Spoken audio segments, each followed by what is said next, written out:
Right, guys, I promise you, there's no more 2 o'clock games to kick off. This is the last one, and it's an interesting game. A game that I wouldn't mind watching. West Ham at home at the London Stadium to Aston Villa. Now, these two teams, in terms of um, the way they play, not too far off each other. They both, for me, they both play some very good football. They've got some very good players, and the coaches are astute. When you look at the coaches, it's David Moyes against Gerrard. Gerrard has probably given David Moyes a lot of nightmares as a player when he was the Everton coach. And I'm sure David Moyes will see this as a little bit of small revenge for all the times that he's, given him grief in the Liverpool derbies. But if we talk about West Ham first, the team again, a rival of Spurs, but I love watching the way they play. They're industrious.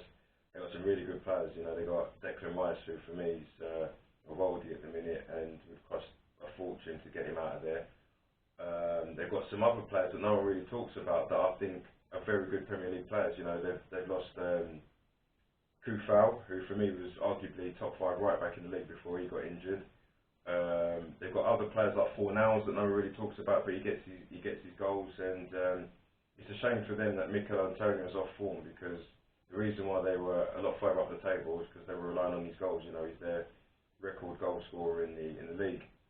So West Ham are there or thereabouts. If you said to a West Ham fan at the beginning of the season, you're going to finish top 7, top 8, they would have bit your hand off. Champions League football, that's a dream for a lot of clubs, but especially for West Ham, because I don't think they've played in it in recent times. So, they've got a European campaign to focus on, which they lost 1-0 to Seville, but, Seville, the record holders of the competition, and the 1-0, to take back home to the London Stadium is a good result for them.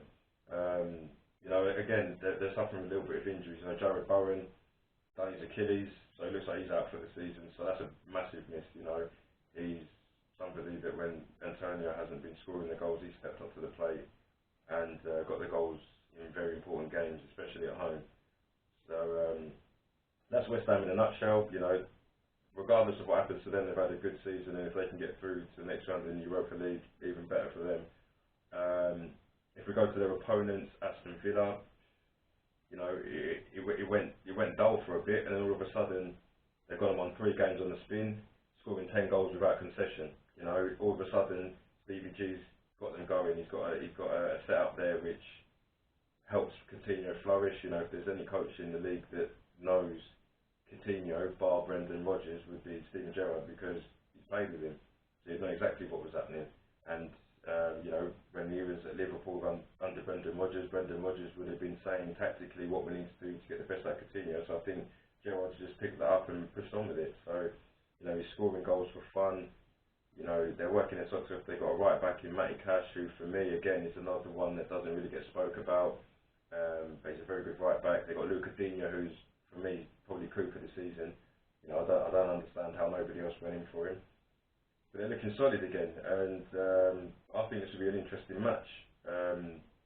West Ham will feel that they need to win it to make the top 4 interesting, but I think they'll feel that they just need to win it just to maintain European status as a club, because again, if they finish top 7, that's massive progress for them.